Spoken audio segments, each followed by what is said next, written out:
దాబ్రో మాట్లాడుకుందాం. ఫస్ట్ ఈ రీల్ని మీ 4 ఫ్రెండ్స్కి ఎవరికైనా షేర్ చేయండి. ఎందుకో చెప్తా, మీరు 100% రిలేట్ అవుతారు నేను చెప్పేదానికి.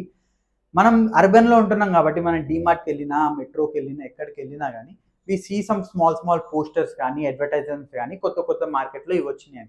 కానీ అదే మనం going back to some time before, మనం ఇప్పుడు ఒక 2010s ముందుకు అలా వెళ్తే, ఏదైనా చిన్న షాప్ రూరల్ ఏరియాస్లోకి వెళ్తే వాళ్ళకి ఎలా ఉంటుందంటే, Colgate is nothing but toothpaste, toothpaste is nothing but Colgate. వాళ్ళకి ఇంకో బ్రాండ్ తెలియదు. I think you agree with it. ఎందుకంటే నువ్వు ఎప్పుడైనా మీ ఊర్లో వెళ్ళుంటే you people use tooth powder, అది కూడా కోల్గేటే ఉండేది, రెడ్ కలర్ స్మాల్ బాక్స్. దాంతోపాటు వైట్ కలర్ స్టాండర్డ్ పేస్ట్ ఉంటుంది. ఈ రెండు తప్పితే మనం ఏది చూసేవాళ్ళం కాదు. If you relate with me, అదే told you, share with your 4 friends. వాళ్ళని కూడా అడగండి వాళ్ళు రిలేట్ అవుతున్నారు లేదా, నాకు కమెంట్ అండ్ లైక్ చేయండి. I feel satisfied. సబ్స్క్రైబ్ అయితే అసలు మర్చిపోకండి. Have a great time. Bye.